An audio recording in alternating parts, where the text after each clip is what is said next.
saya hormati Bapak Ibu Guru SDB Balai 5.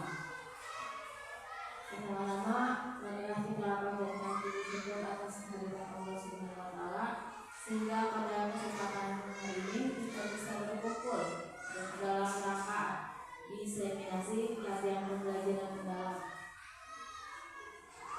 Saya, Bapak Ibu, mohon izin perkenankan saya. Di sini saya berdiri bukan bermaksud untuk menggurui atau mengajari. Saya hanya berbagi atau sharing apa yang telah saya dapatkan kemarin selama pelatihan di SPNN SKB Kesana selama 6 hari bersama Pak Andi. Nanti akan sama-sama kita simak. Yang pertama, di sana langsung saja. Yang pertama ada pola pikir bertumbuh atau growth mindset. Ada 2 jenis pola pikir, yaitu pola pikir tetap dan pola pikir bertumbuh. Pola pikir tetap atau fixed mindset itu keyakinan bahwa kecerdasan dan keterampilan bersifat tetap dan tidak banyak bisa diubah. Yang kedua, pola pikir bertumbuh atau growth mindset itu keyakinan bahwa kecerdasan dan keterampilan bisa dikembangkan lewat belajar dan berusaha. Nah, saya punya pertanyaan. Misal, yang pertama, jika saya gagal memahami materi yang sulit, saya akan. Nah, ini kan ada pertanyaan, terus ada pilihan, apakah berhenti mencoba atau mencoba. Contoh nyatanya saya di sini sebagai pemateri. Kalau misalnya saya memiliki pola pikir tetap, saya akan menolak. Tapi kalau misalnya memiliki pola pikir bertumbuh, saya akan menerima sebagai sarana belajar. Nah, di sini sama. Yang pertama, jika saya gagal memahami materi yang sulit, saya akan, kalau PPT itu berhenti mencoba dan menunggu guru menjelaskan lagi. Ini untuk siswa dan ini untuk siswanya. Terus jadi kita harus bisa menghitungkan siswa. Jangan sampai hanya memiliki pola pikir yang tetap, tetapi harus bertumbuh. Kalau PPB-nya mencoba strategi belajar lain sampai saya mengerti. Jadi jangan mandek bahasa sininya ya. Terus yang kedua, saat menghadapi tugas yang menantang, saya merasa kalau PPT cemas dan memilih mengerjakan yang mudah saja. Terus kalau PPB-nya tertantang untuk mencari cara baru agar berhasil. Dan seterusnya ya, di skip aja Bu yang selanjutnya.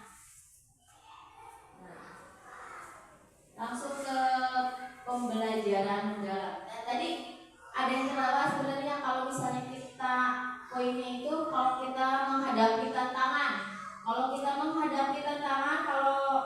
PPT itu kita menolak, tetapi kalau PPB kita menerima sebagai sarana kita memperbaiki. Terus kalau dalam hal hambatan kita menyerah, PPT-nya menyerah, tapi kalau PPB-nya kita berusaha sampai bisa.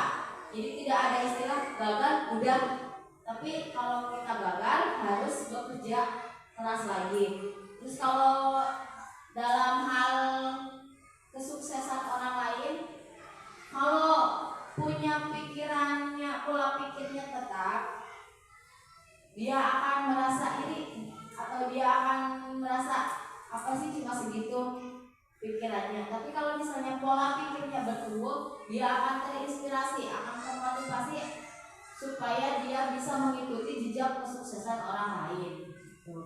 Nah, itu gambaran perbedaan antara PPT dan PPB yang harus dan semoga kita bisa menerapkan atau bisa meningkatkan dari yang tadinya PPT menjadi ke PPB. Yang poinnya ini yang sekarang kita menjadi intinya pembelajaran mendalam. Pembelajaran mendalam adalah pendekatan yang memuliakan dengan menekankan pada penciptaan suasana belajar dan proses pembelajaran yang berkesadaran, bermakna, dan menggembirakan melalui olah hati, olah pikir, olah rasa, dan olahraga secara holistik dan terpadu. Jadi istilah pembelajaran mendalam itu bukan kurikulum, soalnya yang kayak ada beberapa yang menganggap pembelajaran mendalam itu kurikulum, padahal kurikulumnya tetap kurikulum merdeka, tetapi pendekatannya sekarang menggunakan pembelajaran mendalam. Terus kerangka kerja PM. PM itu tadi apa Bu? Pembelajaran mendalam ya. Jangan dikira pasar malam. PM itu ada pembelajaran mendalam itu ada beberapa pembangunnya, ada berapa unsurnya, istri-istrinya, yaitu dimensi profil lulusan. Dimensi profil lulusan itu yang berarti yang dulunya itu profil pelajar Pancasila, sekarang menjadi dimensi profil lulusan, di mana ada 8. Lupa.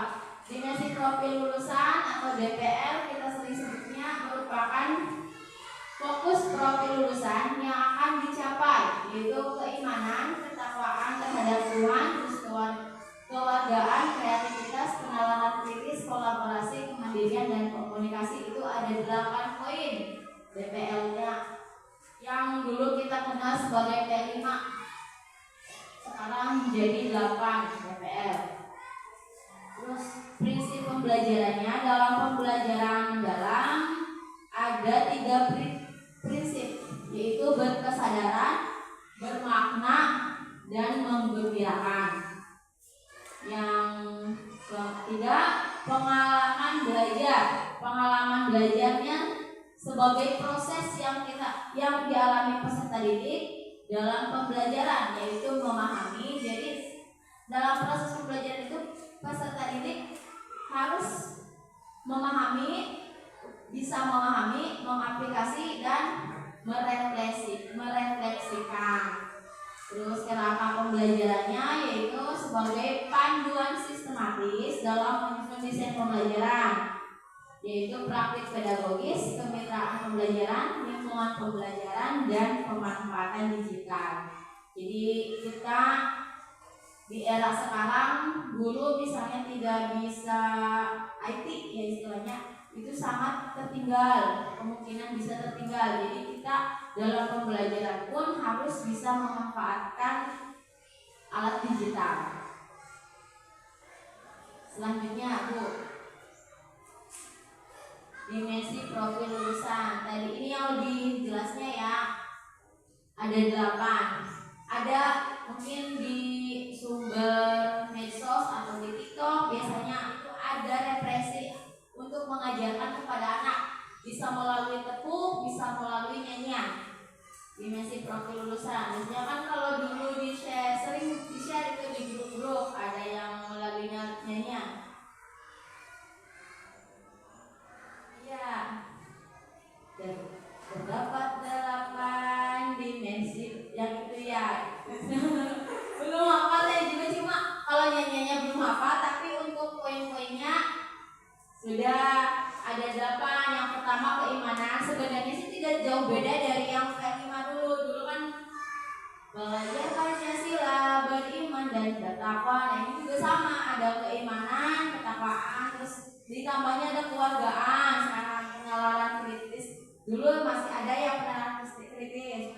Kreativitas ada, kolaborasi tambahan, mandiri dulu ada, masih sekarang ada lagi. Terus sekarang ada tambahan kesehatan. Ini juga kesehatan. Iya.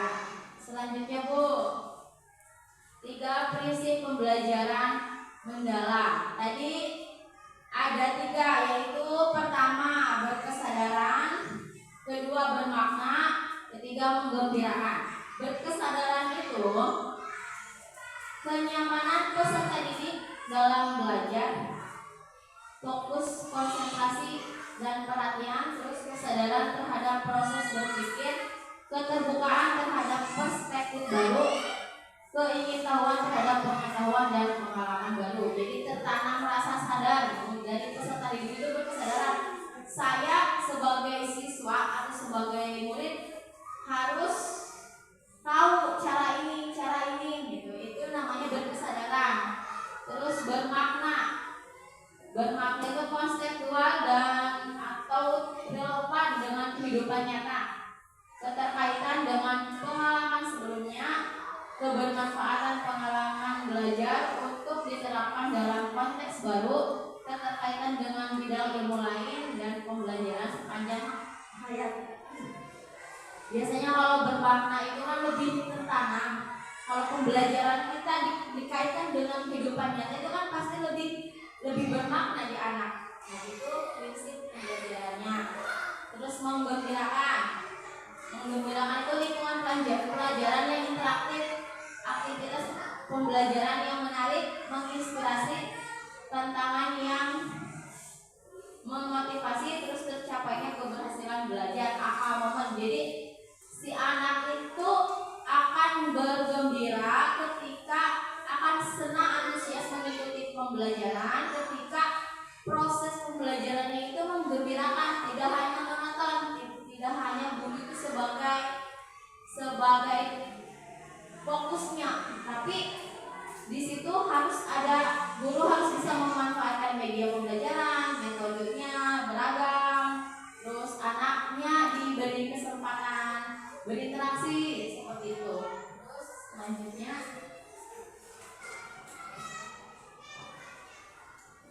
pengalaman belajar 3M, yaitu memahami,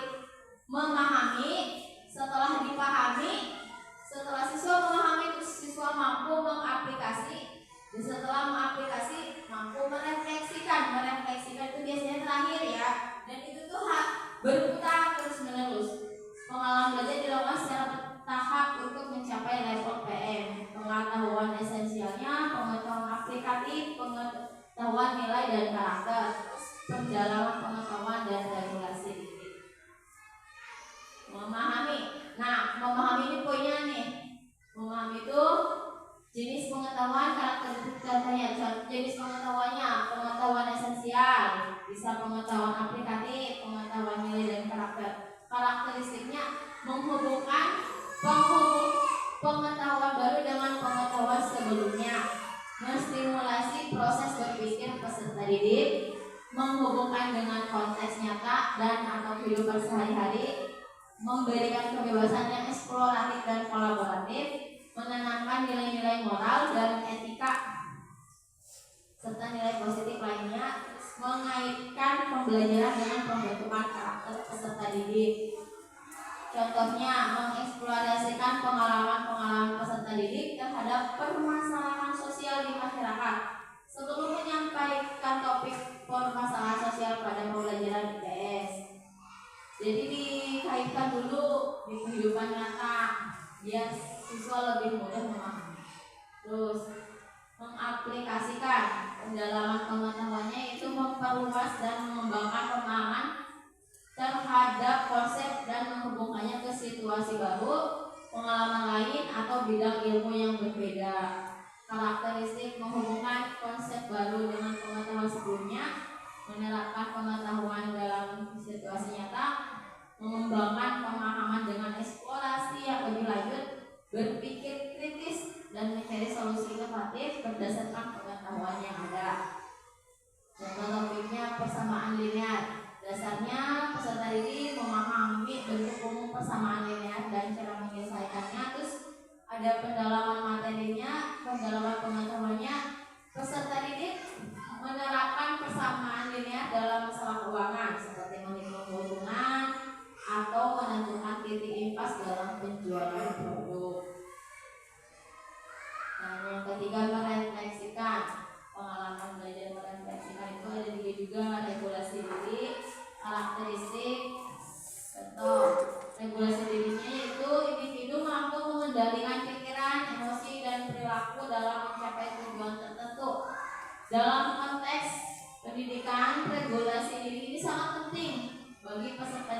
untuk mengelola proses belajar proses belajar mereka secara mandiri dan efektif. Karakteristiknya memotivasi diri sendiri untuk terus belajar bagaimana cara belajar, berefleksi terhadap pencapaian tujuan pembelajaran untuk evaluasi diri. Contohnya menyampaikan motivasi belajar sesuai pengalaman yang diperoleh dan seterusnya ya. Ini akan soalnya bagi dua berarti giliran tadi. Kerangka pembelajaran akan disampaikan oleh teman saya, Bapak Adi Hidayat. Assalamualaikum warahmatullahi wabarakatuh. Mungkin langsung aja ya. Materi yang kedua atau bahasa itu kerangka pembelajaran atau PM. Yaitu ada 4. Yang pertama, praktik pedagogis, yaitu strategi mengajar yang dipilih guru untuk mencapai tujuan belajar dalam mencapai dimensi profil lulusan, yaitu bisa mewujudkan pembelajaran mendalam. Guru berfokus pada pengalaman belajar peserta didik yang otentik, mengutamakan praktik nyata atau mendorong keterampilan berpikir tingkat tinggi dan kolaborasi. Yang kedua, kemitraan pembelajaran. Kemitraan pembelajaran membentuk hubungan yang dinamis, bisa juga antar guru, peserta didik, orang tua, komunikasi, dan mitra profesional. Yang ketiga itu lingkungan pembelajaran. Adapun juga lingkungan pembelajaran menekankan integrasi antara ruang fisik, ruang virtual, dan budaya belajar untuk mendukung pembelajaran mendalam. Ruang fisik dan virtual dirancang eksplorasi dan berbagai ide sehingga dapat mengakomodasi berbagai gaya belajar peserta didik dengan optimal. Yang ketiga, berarti keempat ya, memanfaatkan teknologi digital juga memegang peran penting sebagai katalisator untuk menciptakan pembelajaran yang lebih interaktif, kolaboratif, dan kontekstual. Di sini ada kerangka pembelajaran dalam praktik pedagogis. Adapun contohnya itu praktek pedagogis ada 3 yang pertama, penggunaan model pembelajaran berbasis proyek, pembelajaran berbasis masalah, inquiry berbasis permainan, pendekatan berbasis gameplay, atau pembelajaran berbasis kolaboratif. Yang kedua, penggunaan berbagai media belajar, yaitu ada penyediaan berbagai sumber belajar.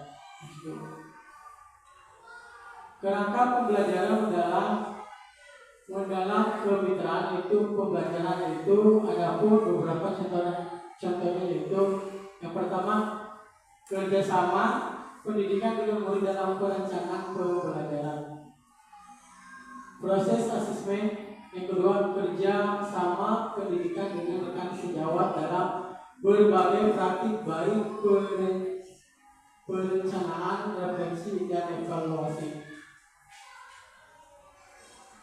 Adapun juga kerjasama pendidik dengan orang tua untuk mendukung program pembelajaran yang dilakukan di sekolah seperti melibatkan orang tua menjadi guru tamu.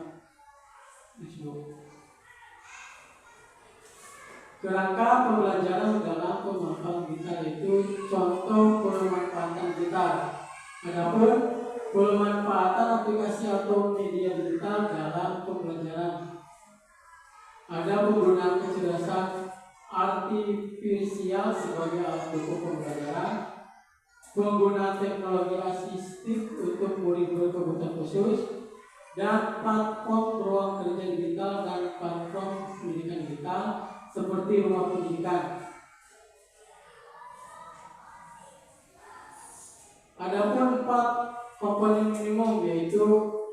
pertama identifikasi, yaitu mengidentifikasi kesiapan murid, memahami karakteristik materi pembelajaran, menentukan dimensi profil lulusan. Yang kedua, desain pembelajaran, yaitu menentukan tujuan pembelajaran, menentukan kerangka pembelajaran praktik pedagogis, kemitraan pembelajaran, lingkungan pembelajaran, pemanfaatan. Yang ketiga, ada juga pengalaman belajar. Yang pertama, merancang pembelajaran yang mengisi BBM. Kedua, mendeskripsikan pengalaman belajar 3M. Yang keempat, asesmen. Asesmen terbagi ada tiga, yaitu asesmen pada awal pembelajaran, proses pembelajaran, dan terakhir pada akhir pembelajaran. Ya. Mungkin bisa dilanjut lagi sama aku.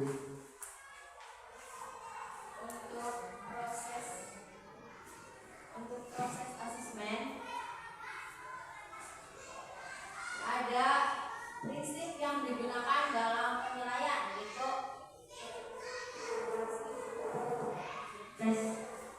yaitu berkeadilan, objektif, dan edukatif. Berkeadilan itu pendidik melakukan penilaian yang tidak bisa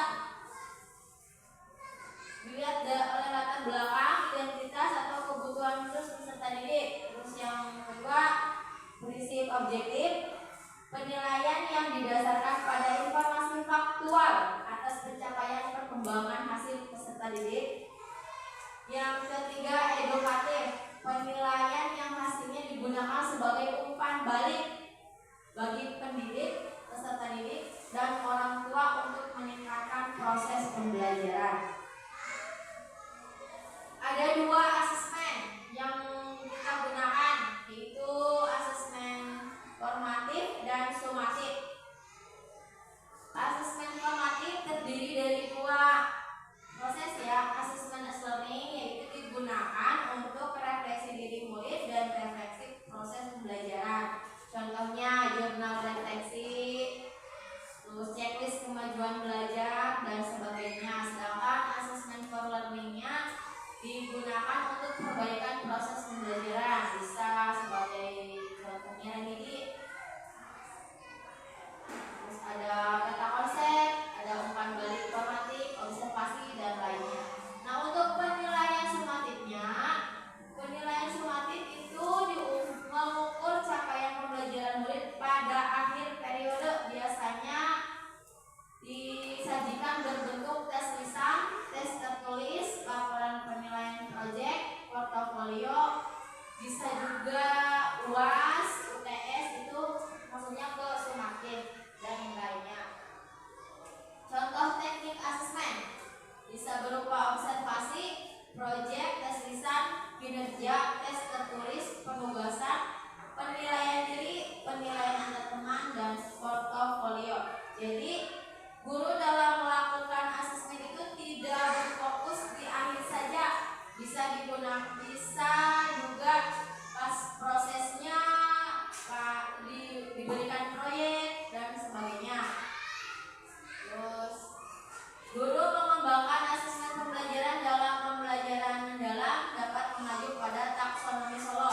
Kalau dulu kita kenal taksonomi Bloom yang ada C1, C2, C3, C4 yang itu ya. Terus sekarang kita fokusnya ke taksonomi Solo yang digunakan. Dan pengalaman belajarnya. Pengalaman belajar tadi, pembelajaran baru ada 3, yaitu merefleksi, mengaplikasi, dan memahami. Jadi berputar-putar tadi seperti kata saya, ini tuh tidak bisa terputus, harus berulang-ulang. Deskripsinya, kalau merefleksi itu memperluas dan menerapkan ide, mengaplikasi, menghubungkan ide-ide, terus memahami. Memahami itu ada memiliki banyak ide, mengingat kembali. Kalau prastruktural belum memahami. PM dalam taksonomi pembelajaran ranah kognitif. Taksonomi Bloom, taksonomi Solo, pengalaman belajar, deskripsinya. Yang kita fokuskan itu pengalaman belajar, merefleksi, itu memperluas dan menerapkan ide, mengaplikasi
identifikasi yang memuat dimensi profil lulusan yang tadi ada 8 dimuat dalam RPP.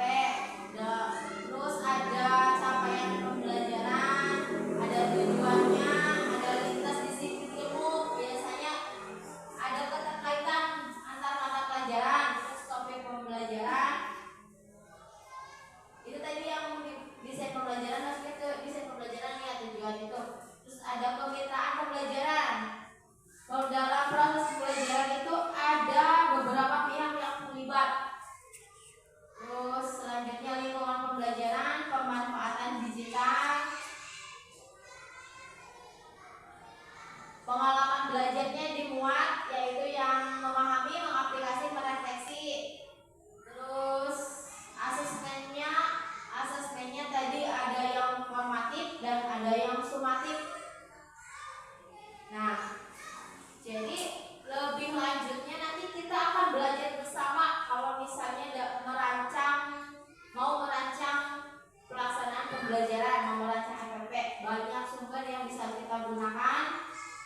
Semoga apa yang disampaikan saya hari ini bisa bermanfaat dan bisa kita sama-sama terapkan untuk berinovasi, tidak hanya berpatok ke zaman dulu. Semoga guru-guru zaman sekarang tambah kreatif, tambah inovatif, dan tambah segalanya.